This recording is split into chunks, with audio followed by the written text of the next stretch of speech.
ஒரு கொதி வர பிக்னிக் ஸ்பாட்.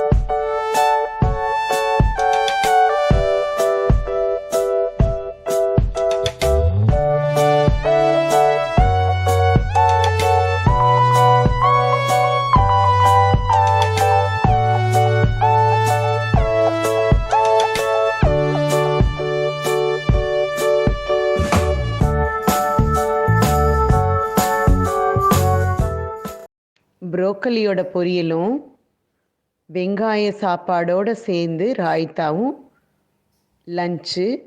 அந்த ப்ரோக்கலி ஸ்டர் ஃப்ரை நம்ம எப்படி பண்ணுறதுங்கிறத பார்க்கலாம்.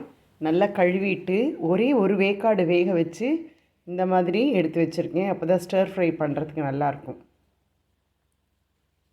அடுப்பில் பாத்திரத்தை வச்சு நம்ம எப்பொழுதும் போல் கடுகு, வரமிளகாய், உளுத்தம்பருப்பு, கடலைப்பருப்பெல்லாம் போட்டு வதக்கிட்டு வெங்காயம், பூண்டு, தக்காளி எல்லாம் போட்டு வதக்கிட்டு நம்ம கொஞ்சம் சாம்பார் பொடி, கரம் மசாலா வேணுன்னா அதெல்லாம் ஆட் பண்ணிக்கலாம். பண்ணிவிட்டு நம்ம முக்கால்வாசி வெந்த அந்த ப்ரோக்கலியை போட்டு நல்லா வதக்கணும். நமக்கு ரொம்ப ரோஸ்ட்டாக வதக்கணுங்கிறவங்க கொஞ்சம் எண்ணெய் இன்னும் கொஞ்சம் ஆட் பண்ணிவிட்டு அழகாக வதக்கி எடுத்துக்கலாம். இந்த வெங்காய சாப்பாடு பண்ணி வச்சுருக்கேன். அதுவும் ராய்த்தா இதோடு சேர்ந்து சாப்பிடும்போது ரொம்ப சூப்பராக இருக்குது. ப்ரோக்கலி உடம்புக்கு ரொம்ப நல்லது. கண்டிப்பாக இந்த மாதிரி பண்ணி பாருங்கள். ரொம்ப டேஸ்ட்டாக இருக்குது.